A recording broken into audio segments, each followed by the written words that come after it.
Good morning, Knicks Nation. Today is Thursday. It's the 22nd day of July, 2021, 1 week before the NBA draft. I hope you're COVID free. I hope you're healthy. I hope your family's healthy and that your needs of you and your family are being met in terms of food, shelter, clothing, and health. Blessings upon those that work in the healthcare field, trying to save lives of people they don't even know most of the time. Blessings upon those that pick up garbage for us to keep our places clean. Blessings upon those that make deliveries for us. Blessings also upon those that are working to save boys and girls, babies, men and women, teenagers from child molestation, sex trade operations, human trafficking, and pedophilia. Curses upon those, double curses on those that practice these things and support these disgusting industries. Finally, blessings upon the homeless and those trying to help the homeless. 600,000 people in the United States, millions around the world without a roof over their head. Blessings upon those that are trying to help and on them themselves, for theirs is the kingdom. A lot to cover today. We're talking about Cameron Payne today, along with the other possibilities at point guard. But Cameron Payne is the focus, the draft, and Obi Toppin, the Obi Toppin situation. Three things today. So we got a lot to cover. If I go a little over 30 minutes, that's why. Let's start with the draft. Some of y'all think that this draft is like Skittles or like Now or Latest, where you can just give away candy. Like, let's trade the 19th and 21st pick for somebody. This is not the draft to do that. This draft is like a bag of solid gold nuggets. You don't just want to give it away. There's so much talent in this draft. And I'm going to give you an example of what I'm talking about. On my draft board at the guard position, we're talking about Jared Butler, Jaden Springer, Deuce McBride, Trey Mann, right? Those are the four guys I think the Knicks should look at. And they are looked at and have been looked at the guard spot. Okay? Jaden Butler, we know they brought in twice, so he's probably at the top of their list. But if they decide to go with none of those and they drafted Sharif Cooper, I'm not high on Sharif Cooper, but I wouldn't cry because Sharif Cooper's got talent. That's how much. If they decide to go with none of those and draft Ayu Dosunmu, I haven't be fine with that. That's how much talent there is in this draft. You almost can't go wrong. On the wing, yesterday we talked about Quentin Grimes, Trey Murphy III, Josh Christopher, Duarte. And these are all guys that could be in the second half of the first or early second. Herbert Jones from Alabama. Josh Primo, who they have had in. There's a lot of talent. You don't want to give away any of these golden nuggets. Now, I can see if they only wanted two of them. No problem. I would like to take 3 picks. Maybe 4. But I can understand the Knicks are not into, Tom Thibodeau not into a lot of rookies. And if you're paying attention, if you look at all of the workouts, look at the draft combine, look at the pro days, Tom Thibodeau's always there. He's going to have, last year, I don't think he had a lot to say in the draft last year because he was late in the process. You know, I think he came to the Knicks in May or June. He was late in the process last year, and he was trying to get to know the players we already had under contract, like Julius Randle. So this year, though, he's front and center. So you got to believe, you got to understand. And he himself said, again, he's looking for shooting. Tom Thibodeau, always, 100% of the time, looks for defense. 100% of the time. Don't discount that. Some of you are trying to discount it. You're looking only offensive end of the ball. There's players in this draft that play both sides. You don't need to settle for a guy that just plays one side. Even if they drafted a Cameron Thomas, who doesn't play any defense, I'm still not going to complain because there's too much talent in this draft. But I'm trying to tell you, they could get two-way players in this draft. So there's no need to just get a one-dimensional guy. And I don't think they're going to do it. They're going to take a two-way player. Okay? So that's what I'm saying about the draft. Don't talk about giving away picks. Not in this draft. Not this one. The Dallas picks in the future, sure. Second rounders in the future, sure. Not this draft. Unless you're going to move up in this draft to get somebody they really want. You know, if there's somebody higher like a Scotty Barnes or Moses Moody or Book Knight or, you know, whoever that they really want and they decide to move up. We really want this guy, the pearl of great price. Okay, fine. But you got to get a guy in this draft. Do not let this draft go by without picking one of these kids because you're going to get a golden nugget here. not a Skittles. Okay? Number one. Number two, let's talk about the Obi situation before we get into Cameron Payne. Obi Toppin. A lot of y'all think, and you have this mentality that if the Knicks are trading somebody, he must stink. That's always the erroneous mentality that a lot of Knicks Nation gets. They're trading them because they suck. If they suck, no other team would want them. But that's not the case. It's fit. Obi Toppin, most players, okay, NBA rookies, especially first round picks and more even lottery picks, they got 4 years of a contract. That means they got 4 years to prove they're worthy of a bigger contract. Okay? So, the time is ticking as soon as they get drafted. From the first day of training camp, it's ticking. Okay? Now, a guy like R.J. Barrett, who gets drafted at age 18 and turns 19 during the course of the first season, he's 19.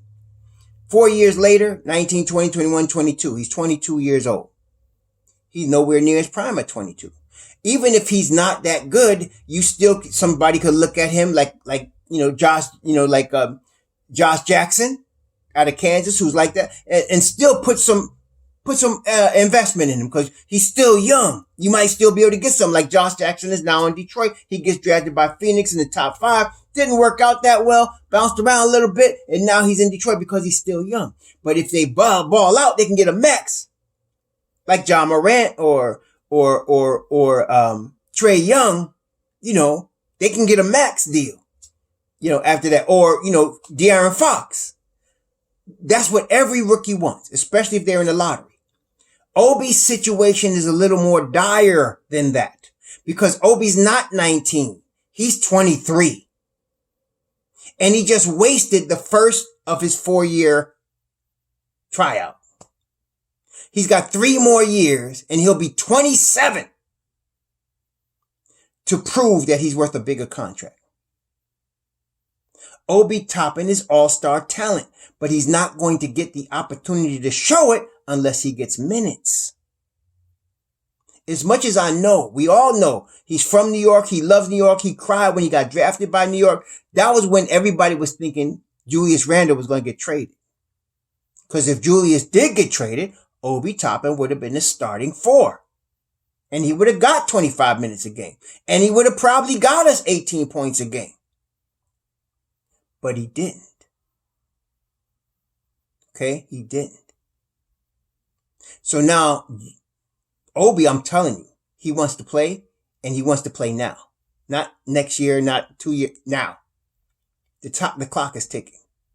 So you got 2 choices if you're the Knicks. Knicks Nation. Let me just help you all understand. Either he starts at the 3. It's possible. He starts at the 3, and you start Obi, Mitch, and Julius. Doesn't sound like a really good lineup. It's too big, but you could do that. You could start Obi, Mitch, and Julius. It doesn't work well to me, but you could do that. To me, if I'm Obi, I don't want that. And I'll tell you why. I got 3 years to make my name known. I got 3 years for somebody to say, you're worth a max. I need to play my highest, best position, and I need to play it a lot. That's the number at the 4 spot. That's the power forward. He's a natural 4. And I'm telling you, on the QT right now, I'm sure his reps are going to the Knicks saying, trade me to some place where I'm going to play. You're talking about Minnesota, Oklahoma City. You're talking about Cleveland. Okay. You're talking about maybe Washington. Okay. There's opportunities for him to actually play for these teams. Okay. And get heavy minutes. Okay. He can get heavy minutes in these teams. If you wanted to pair him with Christian Wood in Houston, you could do that. He can get minutes there, but he would not be getting 5-10 minutes in a game. He'd be either starting more than likely, or if he's coming off the bench, behind somebody, he's going to get 25 minutes. He's going to get 25 minutes every game. Okay. And he's more actually of a 4 and small ball 5 than he is a 3. Okay. He can play small ball 5 too. You can go, and that's very popular now. So you can go small ball with him and play him at the 5, or you can play him at the 4, but that's where he's going to excel. That's where he's going to be at his best use. So he can't waste time waiting behind Julius Randle being somebody's daggone insurance policy. He don't got the time for that. He's all-star talent. He needs to play. Okay? So that's why y'all don't understand. Well, let's hold for the insurance policy. Come on. The kid wants to provide for his family. He wants a $100 million contract too. And he wants the opportunity to show that he can get it. So you got to let him do that. And I'm telling you, I won't be surprised. I'm thinking there's an 80% chance he gets traded. And he should. Not because he stinks, because he's good. And because we got Julius Randle in front of him, and Julius ain't going nowhere. Okay, he ain't going nowhere. I'm trying to tell you. He's going to be here for at least through the term of Obi's contract. Julius is going to be at the starting four in New York. At least through the term of Obi's contract, unless he gets hurt. Okay, so why wait for that? If you're Obi, you got to go where you can play. You thought you were going to be getting a starting job in New York, and now you know you're not going there. I'm telling you, like I said, he's 80% chance he gets moved. And I don't blame the Knicks for doing it, and I don't blame him. He's got to go someplace where he can play. I wouldn't be surprised. Watch now. Draft night, it could be Obi for one of Oklahoma City's picks, or two of them. It could be Obi for Colin Sexton. It could be Obi for Minnesota, whatever. That's what I'm trying to tell you. It's going to come down for something like that because he needs to play. He needs to play. Okay? So that's why I'm saying don't be surprised if he gets traded. He needs to play. And he needs to play this year. Right away. He's going to be 24. You know, we talking about Duarte being an older guy. He's older than Obi, but Obi is going to be 24. He needs to be in the starting lineup for somebody to start playing because he's that good. I know he's an 18-point scorer. He's an 18-point to 22-point scorer right now. But he needs to play. He needs to play 25 plus minutes a game to get that. And he could do that. Okay? He's just not going to get it in New York. It was not a good move for them to draft him in that sense, but I understand what they were doing. They were looking for a stretch four to take Julius's place. That's what they were looking. They didn't know that Julius was going to come in and be all NBA, most improved player. Nobody knew that he was going to shoot 40% from the 3-point line when he was a career low 30s or 20s. Nobody knew that was going to happen. So they drafted Obi Toppin for that. But Julius balled out. So now he earning his money. Julius is now going to be here. It's time for Obi to get his chance. That's all I'm saying. It's time for him to get his chance. So I hope he goes someplace where he can play and we're going to get something good for him because he's good. Okay? Okay, that takes care of Obi. Listen now. Cameron Payne. The deal I'm proposing for Cameron Payne. First, let's talk about Cameron Payne. I like Cameron Payne. I liked him coming out of Murray State. I was really disappointed that he didn't ball out before now. But I'm glad that he found his footing. Sometimes it takes players a little bit to find their footing. You know, takes a few years, right? And the right situation. Cameron Payne was drafted by Chicago. I remember, and I thought he was going to be the guy in Chicago, but he didn't turn out that way. And then he bounced around a little bit, went this place, that place, journeyman a little bit. Now he's going to be 20. He's 26. He's going to be 27. I think sometime this summer. And, you know, for his 27 year. And he's been in Phoenix now 2 seasons, and he's been balling for Phoenix. He knocks down the three. In the last 2 years, I can tell you, I don't know the numbers exactly, but I can tell you he's in the 45% range for 3-point shooting. And about four attempts a game on top of that. So, we're talking about a good 3-point shooter, a really good 3-point shooter. He, as you saw in the playoffs and in the finals, gets to the rim at will. Okay. Can finish. Okay. And even though he's 6'1", you can see he got a long wingspan, plays really good defense, you know, on the defensive end as well. A really good high level on ball defender. As again, he showed in the playoffs and he showed in the finals. When you show out in the NBA playoffs, you could play. I mean, period.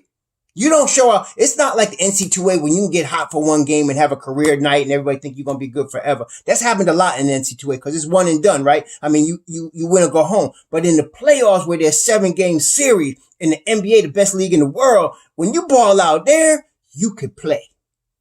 Okay. So Cam Payne could play. I believe Dante Graham could play and Kendrick Nunn could play as well. All three of them cats can ball. All three of them coming off minimum contracts and are ready to get paid. So what I'm saying is this. First of all, y'all need to understand. Forget Lonzo Ball.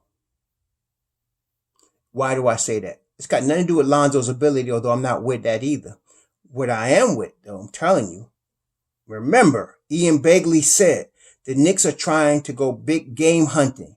They need to keep them dollars for next season when they're going to get a number one option. Julius is a number two option, right? Good as I love Julius, but he's a number two. At his best, he's a second option. Next year, you got Bradley Beal hitting the market. You got James Harden. You got Kevin Durant. You got Chris Paul. You got Stephen Curry hitting the market. You got Zach LaVine hitting the market. These guys, everybody I just named, is a number one option. And they're all hitting the market. If it was just one of them, that might be a crapshoot. But I just named what? LaVine, Curry, Beal, Harden, Durant. That's 5. And I'm sure I'm not covering all of them. There's more. You know what I'm saying? There's more than that. Oh, and I'll count Scary Terry in there because I like Scary Terry. Scary Terry could, low-key be the man. Okay? So I like Scary Terry. He's going to be an unrestricted free agent as well, and he may not even cost as much as the rest of them cats. And then you got all of these restricted free agents that's going to hit the market as well. You got a lot of restricted guys. I'm not even going to deal with them. We're just talking about unrestricted free agents and guys that are on an exercise player option. You got Jimmy Butler. I'm not even going to name John Wall. Forget him. He's done. His career's over. I mean, if he can become, get his money somewhere else, he's going to be hurt more than he plays, right? So whatever. But the guys I'm talking about, man, these are game changers. And Russell Westbrook. Russell Westbrook's still a game changer, y'all. Y'all seen it. He did his thing in Washington. And if both of them was healthy the whole year together and they had a semblance of a team, they'd have made the playoffs. They were pushing for the playoffs at the end, as you saw. They messed around and fired Scott Brooks, which I think was a big mistake. But that Russell Westbrook is still ball. So I'm saying all of these guys are available next year. I would have liked Russell Westbrook last year, but not at $44 million. That's what I'm saying. So we could talk about 25, for 2 years. You know what I'm saying? So that's what I mean. These guys, regardless of who you like or don't like, they're going to be available next year. And the Knicks have already stated they're hunting for that. So they're not going to pay Lonzo Ball $100 million this year or $80 million this year. They're not doing that. Y'all need to get over it. They're not doing that. Okay. They're not going to do that. They would play a guy short term, a 2-year guy, $25 million, like Lowry or CP3. They would do that. And that changed the equation. But I'm tending to think, unless it's CP3 or Lowry, they're going to go cheaper. Unless it's CP3 or Lowry, those two are the exceptions to this rule. They're going to go cheaper. And let me tell you what the parameters of the deal is, whether it's Cameron Payne, whether it's Devontae Graham, or whether it's Kendrick Nunn. This is the same deal for either one. You put your hook in the water and see what fish bites. That's what I'm saying. Put the hook in the water with the worm on it. This is the worm. 3 years, $51 million. Second year, third year, team option. Let me say it again. 3 years, $51 million. That's $17 million a season. Second year, third year, team option. If we don't exercise the option, we guarantee him a minimum $5 million. So that means, let's say you get a Cameron Payne. He makes his $17 million. We decide, oh no, next season, we're signing Russell Westbrook, or we're signing Chris Paul, or Stephen Curry decides to end his career in the team that he was going to get drafted by New York. Okay, let's just see that happen, right? If that was the case, Cameron Payne would be let go, but he would have made $22 million in one season. Okay, he's on a minimum contract right now. He would have made $22 million in one season. Okay, so and if he balls out and becomes like an all-star, and we could put some what you call that? We could put some incentives in the contract. Like if he becomes like Julie, becomes an all-star, becomes all NBA, we could do that. And if he did that, if he did something like that, he can make a little bit more money. But the parameters of the deal, 3 years, so we're not locked in forever, $51 million, which is more money than any of them cats made in their whole life. And then the first year is guaranteed, second, third year team option. But even if we decide to cut you loose, we're going to give you $5 million and walk away. That doesn't kill our cap space. We can still see what the dude's got. I personally think any one of them three are going to bring us to another level. Because we got a team, y'all. We just need some more offense from the point guard spot. If we get that, we're going to be good. We're going to be good. Some of y'all talking about last year was a fluke. Y'all must be Nets fans for real. The Nets fans probably talking that. And I feel bad for you Nets fans. You paid $120 million for 3 players per season and you got bounced in the second round, I feel bad for you. No, I don't. Anyway, that's what we talking about. So Obi needs to go for his sake. For his sake. Don't give away picks in this draft. This is the golden nugget right here. You need to get you some players out of this draft because they're game changers. Cameron Payne, Kendrick Nunn, Devontae Graham. Any of them are upgrades from Elfrid Payton. It would help us tremendously. And the same deal. 3 years, $51 million, second and third year team options. Walk away money, $5 million. You guarantee 22 for one season in New York if you don't work out. If you work out, you're here and you're getting your $51 million. That's what I'm saying. What do y'all say? Have a good Thursday. Shalom.